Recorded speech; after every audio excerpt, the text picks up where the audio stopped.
திரு நல்லக்கண்ணு ஐயா அவர்களுடைய ஆத்மா சாந்தி அடைகிறதுக்காக கடவுள்கிட்ட நம்ம எல்லாருமே வேண்டிக்கலாம்.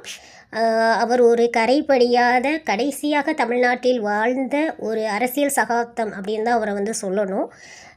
அவருடைய எளிமையின் அடையாளம், எப்படி அவரை பற்றி சொல்கிறதுனே தெரியலை. ரொம்ப மனம் வேதனையாக இருந்தது. ஒரு 101 வயதில் வயது மூப்பு காரணமாக அவர் மரணம் அடைந்திருக்கார். இனிமே அவர் மாதிரி ஒருத்தர் இனிமேல் பிறக்க போகிறது கிடையாது.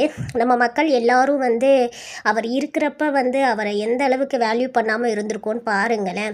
இப்போ நிறையா நியூஸ் சேனல்ஸ் எல்லாமே நான் பார்த்தேன். அவருடைய லைவ் போட்டுட்ருக்காங்க. அப்போ எல்லாருமே நல்ல கண்ணு உடலுக்கு அஞ்சலி செலுத்தினார்கள். இவங்க வந்தாங்க, திரை பிரபலங்கள் வந்தாங்க அப்படிலாம் சொல்லி போட்டுட்ருக்காங்க. மிகப்பெரிய சகாப்தம் இறந்து போயிருக்காரு.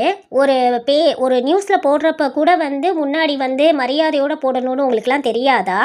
இதே சூப்பர் ஸ்டார் பேர் போடுறோன்னா சூப்பர் ஸ்டார்னு ரஜினிகாந்த்னு சொல்கிறீங்கல்ல, கேப்டன் விஜயகாந்த்னு சொல்கிறீங்கல்ல, அதே மாதிரி அஜித்தை தலைன்னு சொல்கிறீங்க, தளபதி, இந்த மாதிரி ஒருத்தவங்களுக்கும் ஒரு பேச்சு நிக்நேம் வச்சுட்டு அவங்கள ஒரு மரியாதையாக இது பண்ணுறீங்க. ஒரு சகாப்தம் நாட்டுக்காக அவ்வளோ கஷ்டப்பட்டு ஒரு எளிமையாக ஒரு மனிதர் இறந்திருக்காரு. அது என்ன எல்லாரும் நல்ல கண்ணுன்னு போட்டு வைக்கிறது?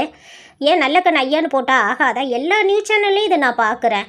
இதே எவ்வளோ சண்டை போடுறீங்க. ஒரு ரஜினிகாந்தாக இருக்கட்டும், ஒரு விஜய், அஜித், இவங்க சிம்பு, இவங்க எல்லாரும் ஏதாச்சும் ஒரு அந்த நிக்நேம், ஈவன் நயன்தாராவுக்கு கூட லேடி சூப்பர் ஸ்டார்னு போடுறீங்க. அவர் எந்த விதத்தில் குறைஞ்சி போயிட்டார்?